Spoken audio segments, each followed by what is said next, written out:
এই যে যারা বলে যে বিয়ে করেছি মা বাপের মায়ের খেদমত করবার জন্য, মা বাপের খেদমত করার জন্য বিয়ে করেছি, কোন কোন পুরুষ এরকম বলে, রাজশাহীতে বলে এরকম। এই কথাটি আদৌ ঠিক নয়।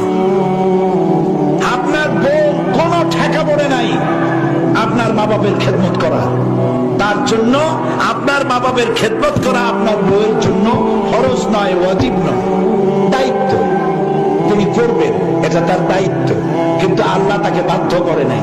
আপনার মা বাবার খেদমত করা পুরা ফরজ দায়িত্ব আপনার নিজের। বরং স্ত্রীকে দিয়ে আপনি খেদমত করতে বাধ্য করতে পারবেন না। আপনি তাকে অনুরোধ করবেন, সে খেদমত করবে, দায়িত্ব করেও থাকে আমাদের দেশে, কিন্তু আপনি ওই কথা বলবেন না।